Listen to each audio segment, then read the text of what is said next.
তার বিষয় পক্ষ থেকে বলছি, তোমরা যারা ক্লাস 12-এ পড়ো এবং তোমরা যারা থার্ড সেমিস্টারে পড়ছো তাদের জন্য আমরা পড়ার বিষয় পক্ষ থেকে এই ভিডিওতে যে ইউনিট 3 অর্থাৎ সমকালীন বিশ্ব নিরাপত্তা, যেটা উচ্চ মাধ্যমিক শিক্ষা সংসদ থেকে 7 নম্বরে বরাদ্দ করা হয়েছে, তার জন্য যে গুরুত্বপূর্ণ প্রশ্নগুলো, সেই গুরুত্বপূর্ণ প্রশ্ন নিয়ে আমরা হাজির হয়েছি। এই ভিডিওতে আমরা উচ্চ মাধ্যমিক শিক্ষা সংসদ যেইভাবে প্রশ্ন বলেছে আমরা সেইভাবে কিন্তু হাজির হয়েছি। যাই হোক, ইতিপূর্বে আমরা এই রাষ্ট্রবিজ্ঞানের প্রথম এবং দ্বিতীয় ইউনিটটা কমপ্লিট করা হয়ে গেছে। এছাড়া আমরা ইতিহাস, দর্শন বা শিক্ষা বিজ্ঞানেরও আমরা ভিডিও দিয়ে আছি, যেগুলো উচ্চ মাধ্যমিক শিক্ষা সংসদ থেকে যেইভাবে ঠিক বলা হয়েছে ঠিক সেইভাবেই করা হচ্ছে। এবং কিছুদিন পরে উচ্চ মাধ্যমিক শিক্ষা সংসদ থেকে যে মডেল কোশ্চেন পেপার দিয়েছে বা দিচ্ছে, সেগুলো আমরা সম্পূর্ণ সমাধান করে দেব। একটু আমরা এগিয়ে নিই, কারণ তা না হলে তোমরা কিন্তু কিছুই বুঝতে পারবে না। তা এবার কেন বললাম যে উচ্চ মাধ্যমিক শিক্ষা সংসদ থেকে যেভাবে বলেছে সেটা একটু তোমাদের বুঝিয়ে বলি। তোমরা জানো, তবু বলছে, দেখো উচ্চ মাধ্যমিক শিক্ষা সংসদ যেটা বলেছে, তোমরা লেখা পরীক্ষা 40 নাম্বার দেবে ফার্স্ট এবং থার্ড সেমিস্টার, অর্থাৎ 11-এ তোমরা ফার্স্ট সেমিস্টার দাও এবং 12-এ থার্ড সেমিস্টার দাও। তার মধ্যে যে 40 নাম্বার প্রশ্ন, যে 40 নম্বরের পরীক্ষা হবে তার মধ্যে 50% অর্থাৎ খুব সাধারণ এবং সহজবোধ্য, ঠিক এই শব্দটাই উচ্চ মাধ্যমিক শিক্ষা সংসদ ব্যবহার করেছে, অর্থাৎ 20 নাম্বার।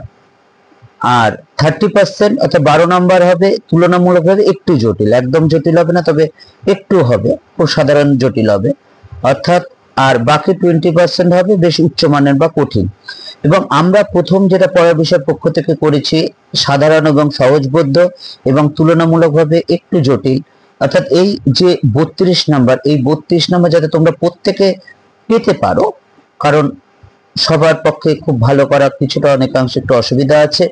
তো যাই হোক, তাদের জন্য আমরা কিন্তু এই 32 নম্বরের জন্য ব্যবস্থা করেছি। এবং বাকি যারা খুব খুব ভালো করতে চাও তাদের জন্য যেগুলো স্টার দেওয়া নেই সেগুলো কিন্তু খুব ভালো করে পড়বে। তাই চলো কথা না বাড়িয়ে আমরা যে থার্ড চ্যাপ্টারটা সমকালীন বিশ্ব নিরাপত্তা সেটা আমরা শুরু করি। দেখো, আমরা 12 থার্ড সেমিস্টার পল সায়েন্সের যে থার্ড চ্যাপ্টার অর্থাৎ ইউনিট 3 আছে সমকালীন বিশ্ব নিরাপত্তা, সেটা শুরু করতে চলেছি। দেখো, প্রথম প্রশ্নটা হচ্ছে নিরাপত্তা বলতে বোঝায় ভীতি বা ভীতি প্রদর্শনের হুমকি থেকে মুক্তি। নেক্সট, বর্তমান বিশ্ব নিরাপত্তা অস্ত্র প্রতিযোগিতায় দারিদ্র্য সন্ত্রাসবাদ দ্বারা হুমকির সম্মুখীন হয়। নেক্সট, 3 নম্বর, ভারতের সংসদের উপর সন্ত্রাসবাদী হামলা চালায় 13ই ডিসেম্বর 2009। এই যে 3 নম্বরটা খুব গুরুত্বপূর্ণ, অর্থাৎ 32 নম্বরে যেটা আমরা বলেছিলাম সেটা কিন্তু প্রত্যেকে এই স্টার গুলো আগে ভালো করে পড়বে। নেক্সট, 4 নম্বরটা দেখো, পারমাণবিক অস্ত্রের অধিকারী দেশ হলো চীন, Bharat, America, Russia, great Britain, Pakistan, Israel, উত্তর কোরিয়া। নেক্সট, 5, যুদ্ধ ও সন্ত্রাসবাদ পরস্পরের সাথে সম্পর্কযুক্ত। নেক্সট, 6, 1974 সালে ভারতের প্রথম পারমাণবিক অস্ত্রের বিস্ফোরণ ঘটায়, এটা পোখরানে ঘটানো হয়েছিল এবং সেই সময় ভারতের প্রধানমন্ত্রী ছিলেন ইন্দিরা গান্ধী এবং এই প্রজেক্টটার নাম ছিল স্মাইলিং বুদ্ধ। নেক্সট, 7টা দেখো, রুয়ান্ডার হুতু উপজাতি জনগণের দ্বারা তুষ্টি উপজাতির প্রায় 5 লক্ষ লোকের মৃত্যু হয়। এটা খুব একটা নারকীয় ঘটনা ইতিহাসে, যে এত লোককে অমানবিকভাবে নৃশংসভাবে হত্যা করা হয়। 8টা দেখো, বিশ্ব স্বাস্থ্য সংস্থা বা হু, এটা পুরো নামটা দেখো আছে ওয়ার্ল্ড হেলথ অর্গানাইজেশনের সদর দপ্তর হচ্ছে জেনেভাতে। নেক্সট, 5ই জুন দিনটিকে বিশ্ব স্বাস্থ্য দিবস হিসেবে পালন করা হয়। নেক্সট, 10, সম্মিলিত জাতিপুঞ্জের উদ্যোগে প্রতিষ্ঠিত প্রথম বিশেষ উদ্দেশ্য সাধন সংস্থা হলো বিশ্ব স্বাস্থ্য সংস্থা। 11টা দেখো, পাক অধিকৃত কাশ্মীরের, এই পাক অধিকৃত মানে সংক্ষেপে বলে পিওকে, এর আয়তন প্রায় 7,78,114 বর্গ কিলোমিটার। নেক্সট, ভারত ও চীনের মধ্যবর্তী সীমারেখাকে বলা হয় ম্যাকমোহন লাইন। 13, প্রথাগত সুরক্ষা বা নিরাপত্তার ধারণা অনুযায়ী রাষ্ট্রের সর্বাধিক বিপদ বা হুমকির কারণ হলো সাধারণ হুমকি। 14টা দেখো, সোভিয়েত রাশিয়া আফগানিস্তান আক্রমণ করেন 1979 সালে।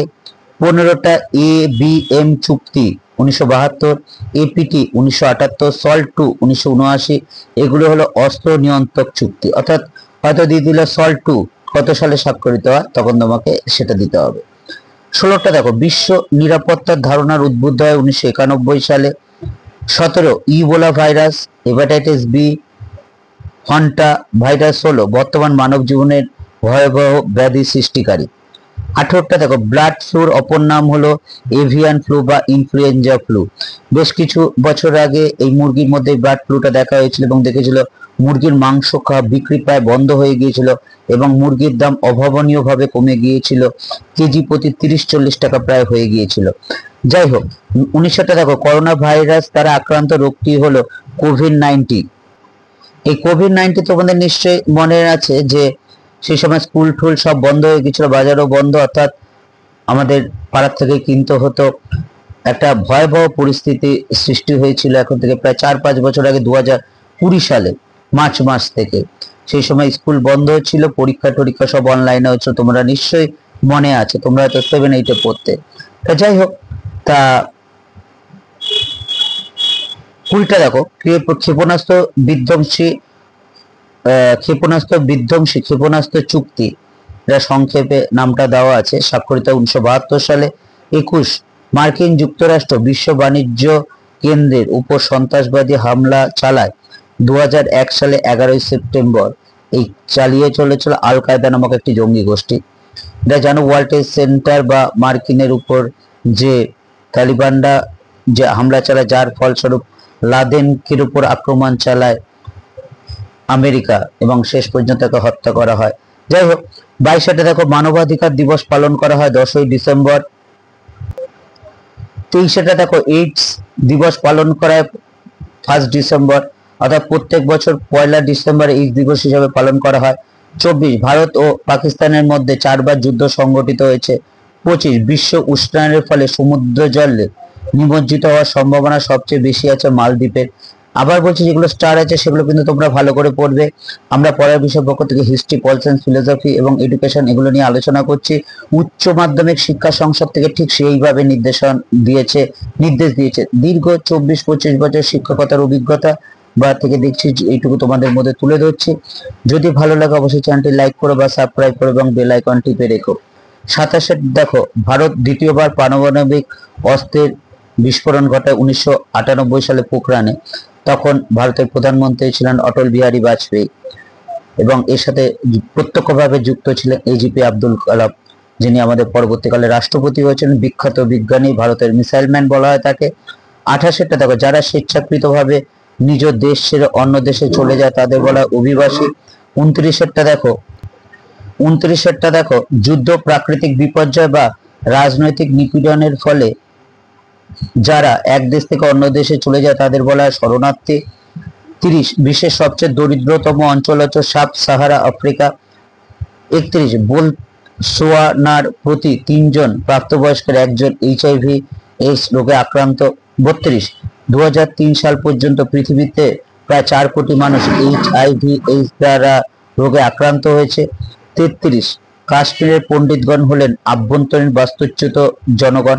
কারণ তোমরা জানো যে কাশ্মীরের যারা পণ্ডিত ছিলেন, ব্রাহ্মণ ছিলেন, তারা আক্রমণের ফলে, পাকিস্তানি জঙ্গিদের আক্রমণের ফলে তারা কাশ্মীর ছেড়ে ভারতের অন্যান্য অঞ্চলে আশ্রয় গ্রহণ করেন। তার জন্য আভ্যন্তরীণ মানে দেশের ভেতরে তারা নিজেদের জমি জায়গা ছেড়ে চলে আসতে বাধ্য হয়েছিল, বলেন আভ্যন্তরীণ বাস্তুচ্যুত জনগণ বলা হয়। 34টা দেখো, যুদ্ধ, রাজনৈতিক প্রতিহিংসা, প্রাকৃতিক দুর্যোগ প্রভৃতি কারণে শরণার্থীরা স্বদেশ থেকে পলায়ন করে। 35 দরিদ্র দেশগুলোর জনসংখ্যা আগামী 50 বছরে 3 গুণ বৃদ্ধি পাবে। 36 পৃথিবীর জনসংখ্যা প্রায় অর্ধেক 6টি দেশে বসবাস করে। 37 প্রথাগত নিরাপত্তার কারণে অপ্রথাগত নিরাপত্তার অধীনে বল প্রয়োগ অনুমোদিত হয় আন্তর্জাতিক সম্প্রদায়ের দ্বারা। তোমরা দেখে নাও কোশ্চেনগুলো, আবার বলছি, আমাদের পড়ার বিষয় পক্ষ থেকে হিস্ট্রি, পল সায়েন্স, ফিলোসফি এবং এডুকেশন আমরা আলোচনা করে থাকি। ঠিক উচ্চ মাধ্যমিক শিক্ষা সংসদ থেকে যেইভাবে দিয়েছে, যেভাবে নিয়ম দেওয়া আছে, এছাড়া আমরা কিছুদিনের মধ্যে যেসব মডেল সেট দিয়েছে, বেশ কিছু দিয়েছে, আবার দেবেও, সেগুলো কিন্তু আমরা বিস্তারিত আলোচনা করব। সেগুলো একটু শেষ হয়ে যায়, কারণ তা না হলে কিন্তু তোমরা বুঝতে পারবে না, ঠিক মতো কাজে লাগবে না আর কি, বুঝতে হয়তো পারবে কাজেই তোমাদের যদি ভালো লাগে অবশ্যই চ্যানেলটি লাইক করো বা সাবস্ক্রাইব করো, বেল আইকন টিপে রেখো, এবং যদি মনে হয় কোনো কিছু তোমাদের দরকার হয় অবশ্যই আমাদের জানিও, আমরা আমাদের সাধ্যমতো চেষ্টা করব। আর যদি কোনো ভুলভ্রান্তি হয় সেটাও জানিও, কারণ আমরা ত্রুটিগুলো দূর করে আরো ভালোর দিকে এগিয়ে যেতে পারি, সেটা কিন্তু তোমাদের প্রত্যক্ষ পরোক্ষ সব রকম সাহায্য ছাড়া কিন্তু সম্ভব নয়। আমাদের একমাত্র উদ্দেশ্য যাতে তোমাদের কিছুটা হলেও সাহায্য করতে পারি। যদি আবার বলছি, যদি ভালো লাগে চ্যানেলটি লাইক করো, সাবস্ক্রাইব করো, বেল আইকন টিপে রেখো এবং তোমাদের বন্ধুদেরও বলো যদি ভালো লাগে। পরের বিষয়ের পক্ষ থেকে এতটুকুই, অগ্রিম শুভেচ্ছা রইল তোমাদের জন্য। শুধু পরীক্ষা ভালো না, সারা জীবন সুন্দর সুখের আনন্দের কেটে উঠুক এবং শরীর যাতে অবশ্যই সুস্থ থাকে, সেটাই আমাদের পরের বিষয়ের পক্ষ থেকে একমাত্র কামনা।